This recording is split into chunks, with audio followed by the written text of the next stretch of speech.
Je vous salue tous et je crois que nous sommes bien prêts à rentrer dans le message que le Seigneur a à nous donner cet après-midi. Et donc, disposons-nous, mes amis, positionnons-nous parce que Dieu ne parle jamais en vain. Et le culte de gospel est toujours un culte où Dieu fait les choses différemment. Il n'y a jamais deux cultes qui sont similaires. L'Esprit de Dieu a toujours une parole, ce qu'on appelle un réma.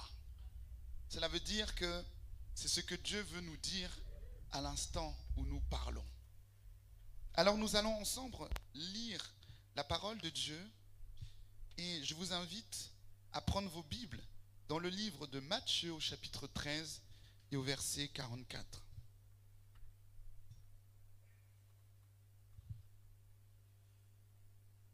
Matthieu 13, verset 44. Le royaume des cieux est encore semblable à un trésor caché dans un champ. L'homme qui l'a trouvé le cache et dans sa joie, il va vendre tout ce qu'il a et achète ce champ. Je reprends la lecture. Le royaume des cieux est encore semblable à un trésor caché dans un champ. L'homme qui l'a trouvé le cache et dans sa joie, il va vendre tout ce qu'il a et achète ce champ. Seigneur, nous te prions afin que tu puisses bénir ta parole, Seigneur, cet après-midi. Je prie, Seigneur, pour que chaque cœur soit disposé, préparé à entendre ce que tu as à dire. Merci, Seigneur, de disposer tout à chacun, de mobiliser ton peuple, de nous parler, Seigneur, afin que nos vies soient changées au nom de Jésus. Amen. Alors donc, ce passage est important et pour ceux qui sont habitués à lire la Bible, vous allez voir que dans la parole de Dieu, eh bien fréquemment, le Seigneur parle en paraboles. Et il y a énormément de paraboles dans la parole de Dieu qui sont données autour du royaume de Dieu. Et le royaume de Dieu est donc un espace spirituel qui vient vers nous. Et la Bible nous dit que le royaume de Dieu s'est approché de nous. Alors, dans ce passage où nous comprenons que le Seigneur parle de son royaume, il vient nous dire à quoi ressemble le royaume des cieux. C'est effectivement une question que nous pouvons nous poser. À quoi ressemble le royaume des cieux? Comment atteindre cet objectif? Et là, il nous dit que le royaume des cieux est semblable à. Le royaume des cieux est comme. Alors, le titre que j'ai donné à ce message, c'est donc un trésor caché que tu dois trouver. Un trésor caché quelque part que quelqu'un doit découvrir. Alors on y va. Le passage dit que un homme se retrouve dans un champ. Et dans ce champ-là, alors que je ne sais pas ce qu'il est en train de faire dans le champ, il va tomber sur un trésor. Et à l'époque, pour ramener dans le contexte, il n'y avait pas les banques comme aujourd'hui. C'est-à-dire que quand tu as de l'épargne, j'espère que tu en as, eh bien, quand tu as de l'épargne, eh bien, tu prends cet argent et tu vas le déposer dans une banque. Tu vas mettre sur un livret, un plan d'épargne, une assurance vie, je ne sais pas. Donc, tu places cet argent en sécurité dans un endroit où tu es assuré, bon, je mets des guillemets, que, eh bien, la banque va protéger cet argent. Et donc, à l'époque, dans cette période-là, il n'y avait pas de banque. Donc, ce que faisaient donc les personnes de l'époque, lorsqu'ils avaient donc une somme d'argent importante, bon, pas comme toi, peut-être que tu mets cet argent sous ton coussin ou sous ton matelas, donc c'est pas ça qu'eux ils faisaient. Ils allaient creuser donc dans la terre et ils mettaient donc leurs réserves d'argent, d'or dans cette terre-là, et puis donc ils refermaient avec la terre donc qu'ils avaient creusée. Donc c'était là leur richesse. Mais quand maintenant la personne décède, et que tu n'as dit à personne où était ton trésor, et bien donc l'argent reste là. Et si par la grâce de Dieu, toi tu as de la chance, et tu choisis d'acheter cette terre-là, et puis qu'un bon jour comme ça, tu décides de faire du jardinage, et puis pendant que tu fais du jardinage, et bien tu vois des pièces, et bien cela t'appartient, parce que tu as acheté l'espace. Alors donc la Bible nous le dit, donc dans le champ, il représente donc le royaume de Dieu. Et dans le royaume de Dieu, il y a quelque chose que tu dois trouver, c'est un trésor. Mais qui a mis ce trésor-là? Qui a placé ce trésor? Alors dans ce que je disais tout à l'heure, les personnes qui plaçaient leur trésor, leur argent dans la terre, ils ne voulaient pas que les gens puissent trouver ce trésor. Mais Dieu, dans sa grâce, dans sa bonté, lorsqu'il cache un trésor dans son royaume, il le cache pour que quelqu'un puisse le trouver. Il ne le cache pas pour qu'il soit inaccessible aux uns et aux autres. Il cache ce trésor pour que quelqu'un de sage puisse le trouver. Donc c'est Dieu lui-même qui choisit de cacher, de placer un trésor. Ah. Vous voyez, donc quand je dis trésor, je pense que peut-être tes yeux peuvent s'illuminer parce qu'un trésor, c'est un trésor. Un trésor, ce n'est pas une pièce de 2 euros. Un trésor, ce n'est pas un billet de 50 euros. Un trésor, c'est certainement donc un coffre, une cage dans lequel on va y mettre des choses précieuses, des choses qui ont de la valeur, des choses qui ont du poids, des choses qui nous permettent de pouvoir nous enrichir. Donc Dieu, dans sa grâce, il va cacher ce trésor afin que quelqu'un de sage, d'intelligent puisse chercher et découvrir ce trésor. Quand Jésus est venu sur terre, il est venu en disant, mais le royaume de Dieu s'est approché de vous. Un trésor est venu vers vous. Une grâce est approchée de vous. Une parole de vie est venue vers vous. Un trésor qui te permet d'accéder à la vie éternelle. Un trésor qui te permet d'obtenir la guérison. Un trésor qui te permet d'obtenir la délivrance. Un trésor que tu peux ouvrir quand tu es malade. Un trésor que tu peux ouvrir quand tu es oppressé. Un trésor que tu peux ouvrir quand tu es dans le chômage. Un trésor que tu peux ouvrir quand les hommes et les femmes t'ont humilié, t'ont méprisé. Un trésor que tu peux ouvrir qui va te régénérer. Jésus est venu sur terre, mes frères et sœurs, comme un trésor. Mais tous n'ont pas reconnu le trésor qu'il était. Pourquoi? Parce que comme la Bible le dit, la gloire de Dieu se cache dans des vases de terre. Je parle à quelqu'un? Réveille ton voisin. Dis-lui, réveille-toi. Réveille-toi, réveille-toi, réveille-toi. Jésus va venir sur terre. Il va se manifester au monde entier, mais tout le monde ne va pas réaliser le trésor qu'il est. Pourquoi? Parce que lorsqu'il est venu sur terre, il n'est pas venu comme un roi. Il est venu comme un individu simple. Il est venu comme quelqu'un même de méprisable. C'est ce que la Bible le dit. Qu'il va venir, il n'avait rien pour frapper le regard, mais au-dedans de lui, il y avait un trésor qu'il fallait découvrir. Et les pharisiens, leur grosse erreur, c'est d'avoir regardé Jésus par les yeux de la chair. Ils ont dit, mais que peut nous dire quelqu'un qui n'a pas été instruit? Mais nous le connaissons, c'est le fils de Marie et de Joseph. Ils n'ont pas discerné que dans ce corps, il y avait une gloire cachée à l'intérieur.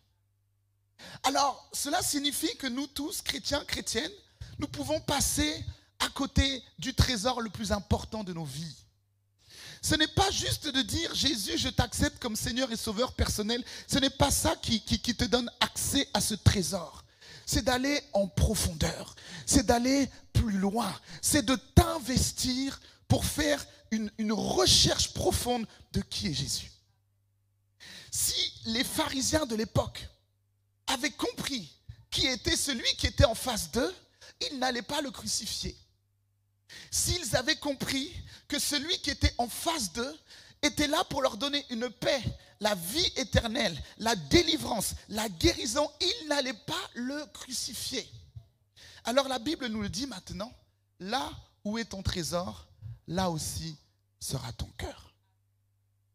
Alors on se pose maintenant la question. Où est ton trésor? Qui est ton trésor? Où as-tu caché? Comment comprends-tu l'évangile?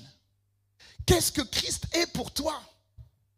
Est-ce que c'est juste quelqu'un que tu peux prier un jour comme ça, en disant, Seigneur, j'ai besoin d'un travail, boum, je cherche celui qui me donne un travail?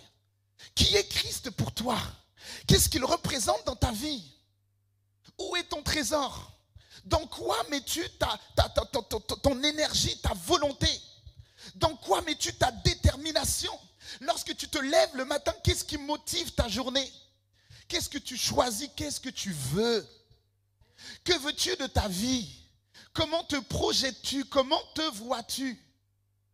Tu peux passer à côté d'un trésor où ce trésor est investi dans ta maison et vivre tous les jours dans la pauvreté parce que tu n'as pas réalisé que ce trésor-là te donne la vie. Tu peux passer jour après jour devant un trésor, mais tant que tu n'as pas pris ce trésor, tu ne te l'es pas approprié, tu peux rester misérable. Donc, nous chrétiens et chrétiennes, nous saisissons cet après-midi que Dieu place devant nous un trésor. Il place devant nous quelque chose de précieux, quelque chose de magnifique, mais quelque chose de caché. Alors je vais découvrir ce trésor parce que je m'investis, parce que je cherche, parce que je travaille dans le royaume de Dieu qui va me permettre d'ouvrir mes yeux et que je discerne qu'ici, il y a un trésor pour moi. Il y a quelque chose de précieux, il y a quelque chose qui va me transformer, il y a quelque chose qui va me changer, qui va booster ma vie, un trésor. Alléluia. Un trésor veut dire que bénéficie directement de ce qui est à l'intérieur de ce trésor.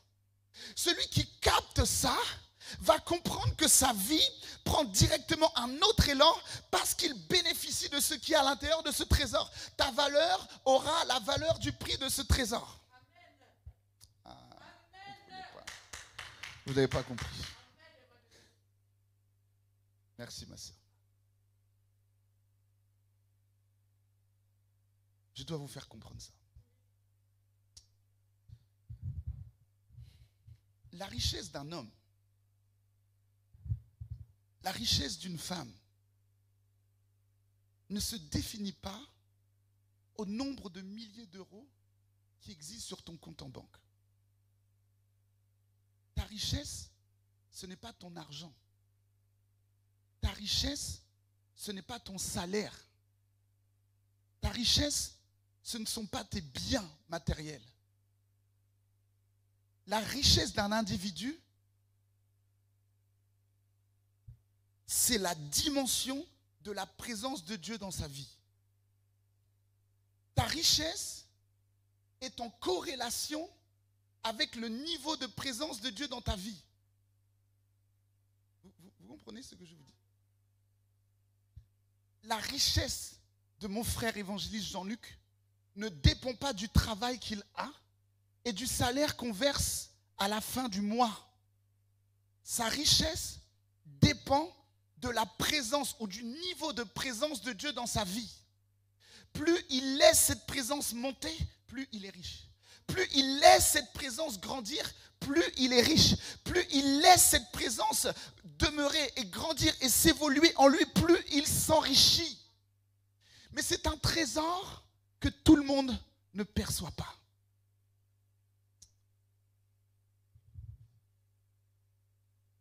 Matthieu chapitre 6. Matthieu chapitre 6.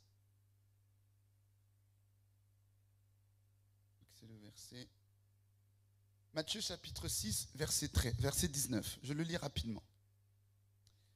Ne vous amassez pas des trésors sur la terre où la teigne et la rouille détruisent et où les voleurs percent et dérobent. Mais amassez-vous des trésors dans le ciel où la teigne et la rouille ne détruisent point et où les voleurs ne percent ni ne dérobent. Car là où est ton trésor, là aussi sera ton cœur. Là où est ton trésor, là aussi sera ton cœur. un homme. Attendez. Bon, ça c'est mon trésor. Regardez. Imaginez que ça, c'est un trésor. Regardez. Vous voyez mon trésor? J'ai un trésor ici. Donc, j'ai un champ et je choisis de cacher ce trésor. Mais avant de cacher ce trésor, je vais investir dans ce trésor toutes les capacités de métaux précieux, l'or, l'argent, tout ce que vous voulez. Avant de le cacher pour qu'il soit un trésor, il faut que je puisse avoir rempli cet espace de quelque chose qui déclare que voici un trésor. Vous me suivez? Donc la première étape, j'investis déjà dans le trésor. Et ce trésor-là, je le cache quelque part. Ok? Je le mets ici. Ce n'est pas pour que personne ne vienne le trouver, mais je le cache pour que quelqu'un de curieux, quelqu'un qui désire véritablement avoir quelque chose de spécial, puisse le trouver. Parce que si je le mets à l'abri, ouvert à tout le monde, vous allez tous courir et mépriser ce trésor. Alors je choisis, moi, le Seigneur, de cacher ce trésor. Et maintenant, toi, viens mon frère Christ, tu te balades dans ce champ. Et alors que tu es dans ce champ, tu cherches quelque chose. Et plus tu t'approches de Dieu, plus tu dis, Seigneur, j'abandonne le péché. Seigneur, je veux maintenant rentrer dans une vie de prière. Seigneur, je veux rentrer dans une consécration. Plus tu es en train d'abandonner cela et déclarer cette parole, plus tu es en train de t'approcher de ce trésor. Ce trésor active, il est en train de t'attirer parce que toi, il y a des ions qui se ressemblent. Tu es en train d'attirer ce trésor à toi parce qu'il y a des choses qui sont compatibles avec ce trésor. Alors donc, plus tu pries, plus tu commences à lire la parole de Dieu, plus tu commences à rentrer dans les choses, plus tu es attiré par ce trésor. Et moi qui suis Dieu, pendant que tu t'approches de ce trésor, je te dis, vas-y encore. Prie encore, loue encore, jeûne encore, glorifie-moi encore, adore encore, bénis encore, viens encore au culte, viens encore à l'église, pardonne, aime ton frère, aime ta sœur. Donc je suis en train de l'encourager à aller vers ce trésor. Et plus il accomplit cela, plus maintenant il va trouver ce trésor. Alléluia. Mais quand il trouve ce trésor, je vais plus loin. Au départ, il y a de la terre autour de ce trésor. Donc il ne discerne pas encore que ce trésor l'enrichit et change son identité et change sa personnalité et déclare un autre projet pour lui. Il ne le sait pas encore car il y a encore de la boue autour de ce trésor. Et alors il va devoir travailler. Il va devoir dire, Seigneur, révèle-moi mon identité. Seigneur, révèle-moi mon histoire. Seigneur, mais qui es-tu? Seigneur, mais explique-moi qui est ta personne. Et Dieu va commencer à se révéler à lui. Je suis l'Éternel des armées. Je suis le lion de la tribu de Juda. Je suis le prince de paix. Je suis le prince de la vie. Et ce trésor va être de plus en plus visible. Il va prendre une forme. Alléluia. Et lorsqu'il a ce trésor, la Bible dit que cet individu va cacher ce trésor. Qu'est-ce que ça veut dire? Ce n'est pas de le cacher pour que vous ne puissiez pas le prendre. Cela veut dire qu'il le cache et en fait, il le protège. Il le met à l'abri. Il le met quelque part où les braqueurs... Ah, on va reprendre sur eux. Il le met quelque part où les braqueurs ne vont pas pouvoir braquer ce trésor. Alléluia. Donc, imaginons, mon frère. Oh, viens, Marken. Viens, Marken. Marken, aujourd'hui, tu vas être un braqueur. Regardez. Imaginons qu'il a trouvé ce trésor. Il a trouvé la foi en Christ.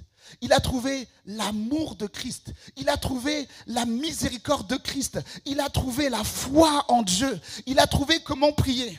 Et puis, pendant qu'il marche avec son trésor, à un moment donné, il dépose un peu ce trésor quelque part et il commence à aller à Las Vegas.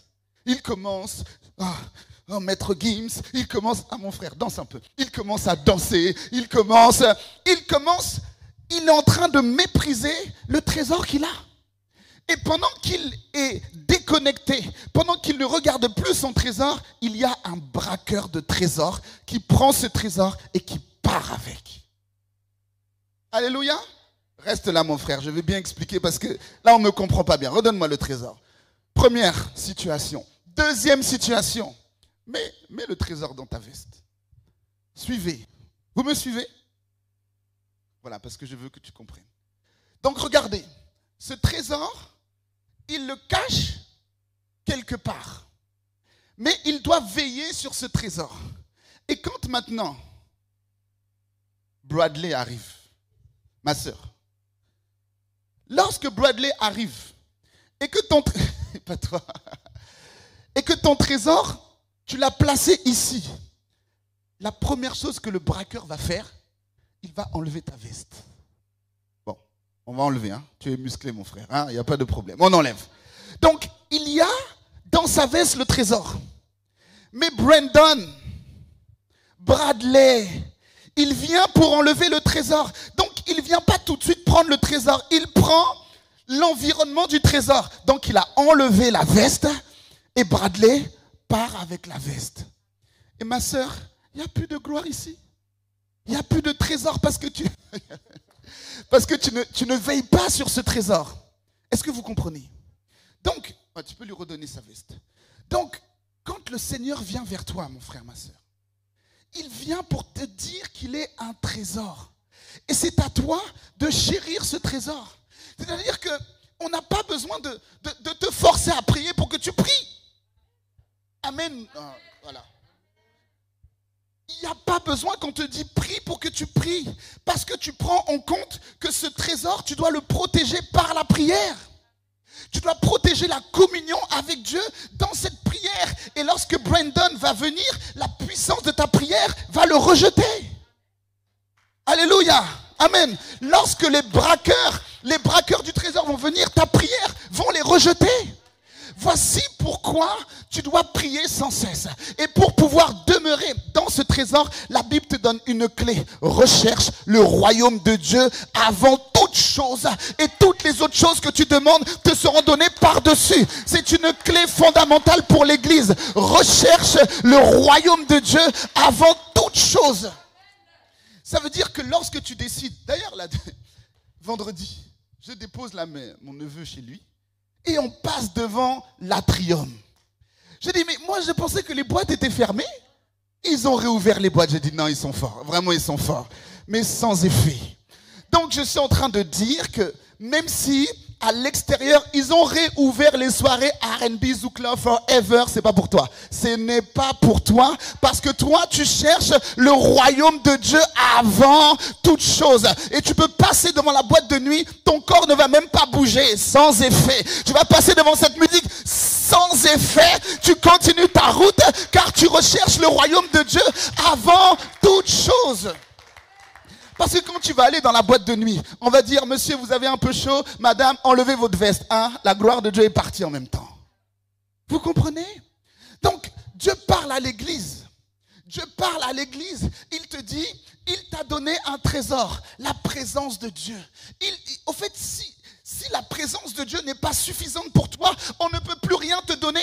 C'est ce qu'il y a de plus grand, c'est ce qu'il y a de plus fort, c'est ce qu'il y a de plus établi, c'est ce qu'il y a de plus glorieux, c'est ce qu'il y a de plus puissant. C'est la présence de Dieu. Lorsque tu es dans la présence de Dieu, les braqueurs de ta destinée ne peuvent pas t'atteindre. Les braqueurs de ton histoire ne peuvent pas t'atteindre parce que la présence de Dieu les tient à distance. Les tient à distance. Alléluia.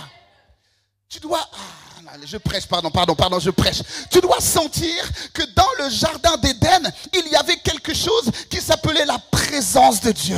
Il y avait quelque chose qui s'appelait la gloire de Dieu. Il y avait quelque chose qui s'appelait la puissance, la manifestation de la présence de Dieu. Et dans ce Éden, Adam et Ève étaient bien. Mais l'ennemi est venu pour déstabiliser Ève. Qu'est-ce qu'il a fait? Est-ce que Dieu a réellement dit? Est-ce que Dieu a réellement dit? Il y a un braqueur de ta destinée qui vient vers toi en te posant une question. Est-ce que Dieu a réellement dit? Est-ce que Dieu a réellement dit que tu dois venir à l'église? Est-ce que Dieu a réellement dit que tu étais assez sainte? Est-ce que Dieu a réellement dit, toi, quelqu'un peut t'aimer, toi là? C'est le diable qui fait ça. Est-ce que Dieu m'aime? Est-ce qu'un jour je me marierai? Est-ce que je réussirai à avoir mon permis? Est-ce qu'un jour je serai dans la joie? C'est l'ennemi qui te fait dire ces pensées-là. Et vous savez que lorsque vous laissez ces pensées fermenter, à un moment, tu ne sais pas pourquoi tu te déprimes. On n'a rien dit, on n'a rien fait. C'est toi tout seul. Tu es assis comme ça. Ah, ma vie. Mais est-ce que je vais encore bien vivre? Mais est-ce que quelqu'un va m'aimer? Et puis tu commences à pleurer tout seul. T'es tout seul. Tout seul. La dépression arrive, la dépression. Tout ça, c'est parce que l'ennemi vient en te disant, est-ce que Dieu a réellement dit? Mais quand cette pensée arrive, remets un coup de la présence de Dieu. Ramène l'atmosphère de Éden. Mets un peu de louange, mets un peu d'adoration et tu vas changer l'atmosphère dans ta maison. Je disais un jour ici au culte que tu as la capacité de reproduire Éden partout où tu es. Éden, c'est la présence de Dieu. Éden, c'est l'environnement propice. Éden, c'est l'environnement favorable. Et partout où tu es, tu peux créer le Éden. Tu peux libérer Éden. Tu peux libérer la présence de Dieu. Alléluia. Et dans Éden, Éden c'est le champ. Et Dieu c'est le trésor. Et Dieu est caché dans le champ. Il est caché dans Éden. Oh, vous prêchez avec moi les frères. Vous êtes là. Il est caché dans Éden. Il est là quelque part pour que quelqu'un le cherche. Et quand l'homme a péché, la Bible dit que Dieu est arrivé et l'homme est parti se cacher. Au lieu de venir vers le trésor, il s'est éloigné du trésor. C'est ce que le diable veut faire. Parce que lorsque tu pêches, il y a un moment donné où il y a un sentiment négatif qui monte en toi, la culpabilité. Et tu ne peux plus prier, tu ne veux plus prier. Et dans ce moment-là, ne prends jamais de décision. Je répète. Dans ce moment-là, où tu te sens un peu éloigné de Dieu, où tu sens que tu es en train de bouder, où tu sens que tu n'es pas bien positionné, ne prends pas de décision à ce moment-là. Parce que c'est à ce moment-là où le diable vient vers toi pour t'oppresser. Vas-y, fais ça, pour que tu agisses vite et après que tu regrettes. Donc, dans ce moment-là, spray la présence de Dieu. Libère un Éden. Libère une atmosphère positive. Appelle un frère de l'église. Appelle une sœur de l'église et dis, j'ai besoin de revenir dans la présence de Dieu. J'ai besoin de rétablir Éden. Soutiens-moi, aide-moi, prie avec moi, dis-moi une parole. Alléluia, c'est comme ça qu'on doit fonctionner dans l'église. Alléluia. Donc, le trésor est caché dans le champ, dans Éden. Et la Bible nous dit que celui qui a trouvé ce trésor, il le serre contre lui, il le protège. Mais lorsqu'il revient, il est sage. Il décide d'acheter le champ dans lequel il y a le trésor. Il n'achète pas le trésor. Pourquoi? Parce que le trésor a plus de valeur que ce que tu as dans ta main. Tu ne peux pas acheter ce trésor avec de l'argent. Mais tu dois acheter le champ dans lequel il y a le trésor. Donc, qu'est-ce que je suis en train de dire? C'est que le trésor est dans un environnement positif. Alors, c'est à toi de demeurer dans un environnement positif où il y aura ce trésor. Dans l'église, dans les temps de prière, dans des temps de jeûne. Tu es en train de recréer une atmosphère positive dans laquelle Dieu s'établit. Et je sais que ce soir, Dieu veut parler à l'église. Parce que beaucoup d'entre vous, merci les frères, on va conclure sur ça. Parce que beaucoup d'entre vous, le Seigneur me rappelait ça, que vous n'avez pas pris conscience de la qualité du trésor qui est devant vous. Vous n'avez pas pris conscience que Dieu est ce qu'il y a de plus précieux pour toi. Et si tu as trouvé Dieu, mon ami, tu as tout trouvé. Car la Bible dit que ta vie est cachée en Christ. Donc si tu as trouvé Christ, tu as trouvé l'avenir de ta vie. Tu cherches la faveur divine, elle est en Christ. Tu cherches la guérison, elle est en Christ. Tu cherches la délivrance, elle est en Christ. Tu cherches le mariage, il est en Christ. Quel que soit tout ce dont tu as besoin, cela, la Bible dit, est caché en Christ dans ce trésor-là. Mais tu dois être déterminé. La Bible dit que celui qui a trouvé ce trésor, il va vendre tout ce qui lui appartient pour focaliser sur ce trésor. C'est là ma conclusion.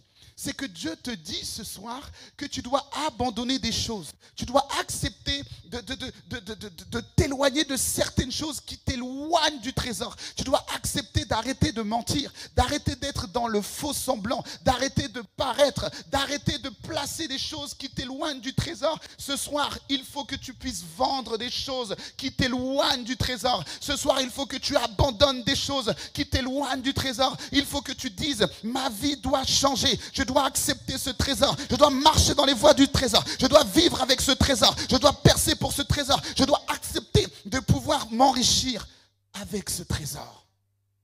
Le trésor, mes frères et sœurs, c'est cette présence de Dieu.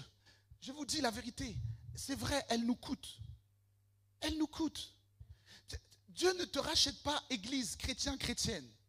En fait, Dieu n'est pas venu te sauver pour que tu fasses, pour que tu sois dans les apparences à l'église. Ça ne me sert à rien. Là, quand l'évangéliste est là, bonjour évangéliste. Quand l'évangéliste est parti, vous là, mais moi je suis qui, je suis quoi? Non. Oui, soyez sérieux avec vous-même. Soyez sérieux avec vous-même. Parce que moi, je ne juge pas. À un moment donné, on part tous devant Dieu. Vous voyez? C'est Dieu qu'il faut craindre. La crainte de Dieu, c'est ça qui est important pour nous. Mais ça doit te coûter.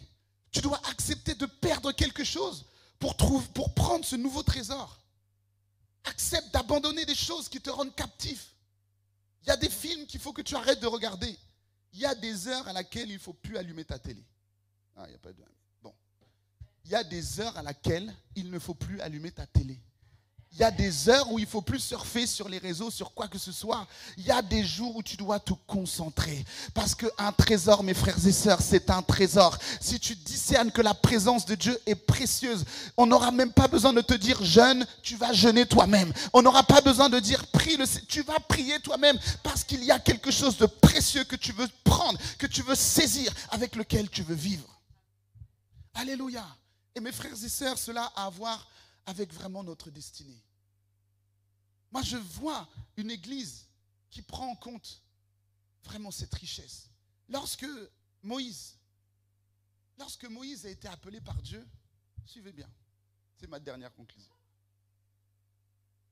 Lorsque Moïse a été appelé par Dieu, Moïse marche. Et la Bible dit qu'il voit un buisson ardent. C'est-à-dire un buisson qui est en train de s'enflammer, mais qui ne se consume pas. Il est en train de voir un trésor, et lui, il est éloigné.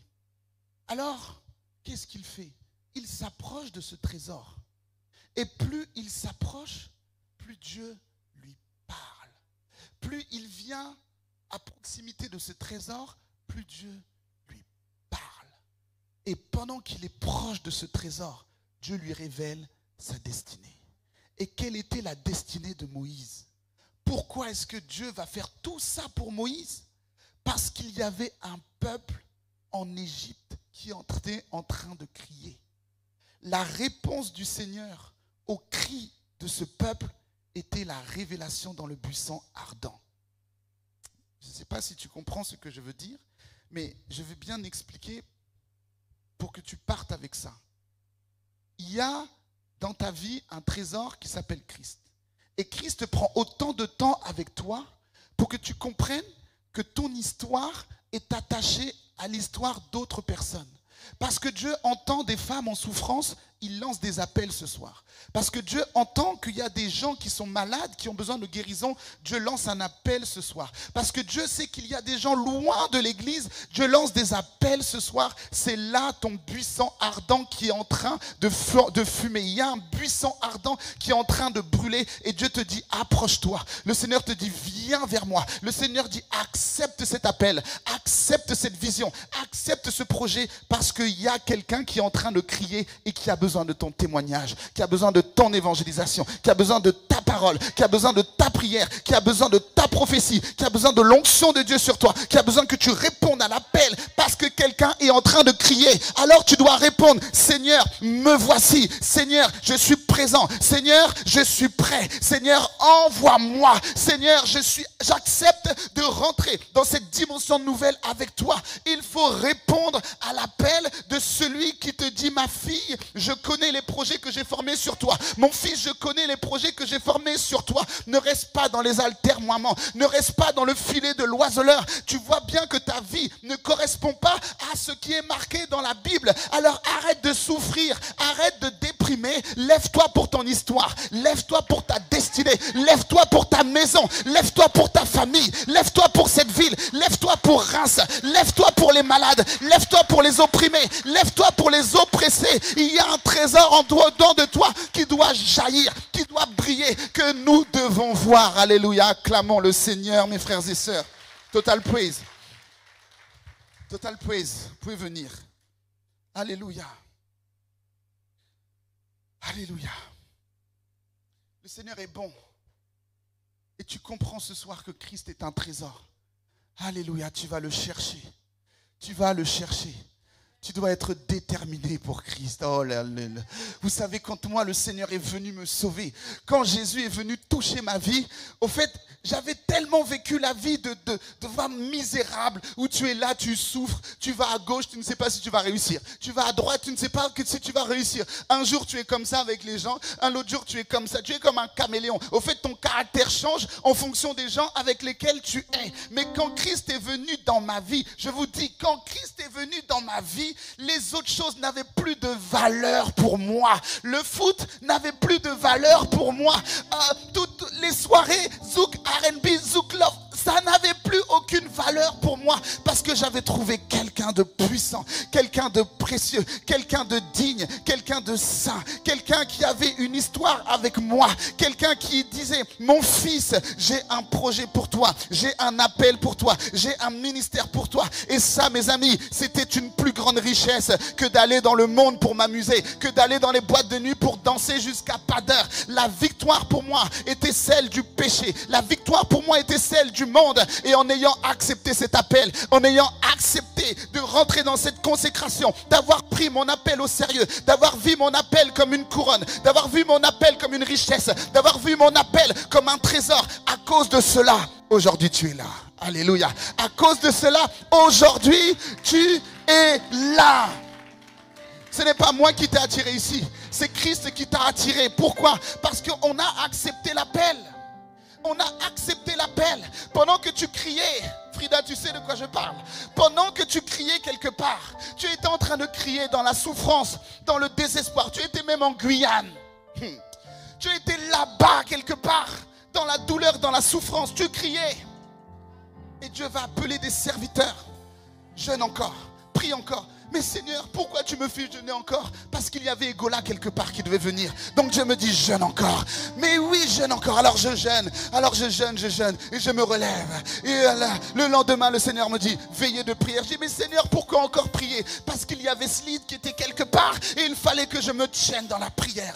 Et je prie. Je dis, mais Seigneur, bénis cette ville de Reims. L'église du CRC n'était pas encore là. Mais je dis, Seigneur, bénis cette ville de Reims. Je ne sais pas ce que tu veux faire dans cette ville. Mais je me positionne pour que tu bénisses cette ville. Je te connaissais. Je savais que tu viendrais un jour ici. Je savais que ton histoire rencontrerait l'histoire de Christ. Je savais qu'un jour ta vie prendrait un nouvel élan. Ta vie prendrait un nouveau départ. Il fallait qu'accepter de payer le prix. Il fallait accepter de fléchir le genou. Il fallait accepter de descendre devant Christ. Accepter l'appel pour que tu puisses avoir l'espérance de voir ta vie sauvée. Pour que toi aussi tu passes par les eaux du baptême. Alléluia. C'est Christ qui l'a fait. C'est Christ qui l'a fait. Alors toi ce soir, accepte aussi l'appel. Accepte de voir Christ comme un trésor. Accepte de voir ton histoire comme quelque chose de précieux qui va bénir des personnes, qui va bénir ta famille et bénir ta maison. Alléluia. Moi je vois ici des serviteurs. Je vois des hommes et des femmes de feu. Je vois des hommes courageux en Côte d'Ivoire qui vont aller libérer un impact. Je vois des gens aux Antilles qui vont percer. Je vois des serviteurs dans la ville de Reims. Je vois des évangélistes qui vont brandir haut et fort l'étendard de Jésus-Christ de Nazareth. Nous avons une vocation: dépeupler l'enfer et peupler le paradis. Oui, allez prendre les âmes que l'ennemi a pris là, dans l'oppression. Nous les prenons, nous leur ramenons ici au culte de gospel pour leur donner un enseignement, pour leur donner une stabilité. Alléluia. Alors toi qui traînes encore des pieds, toi qui es encore là dans la souffrance, dans la douleur, entends ce que l'Esprit de Dieu te dit. C'est maintenant la nouvelle saison. C'est maintenant qu'il faut m'accepter. C'est maintenant qu'il faut abandonner ta vie. C'est maintenant qu'il faut être sérieux dans ton évangile. C'est maintenant qu'il faut être sérieux dans ta course. C'est maintenant qu'il faut voir Christ comme un trésor. C'est maintenant que ce trésor doit t'enrichir. Alors tu peux dire toi aussi, Seigneur, je dis oui. Dis avec moi, Seigneur, je dis oui. Alléluia.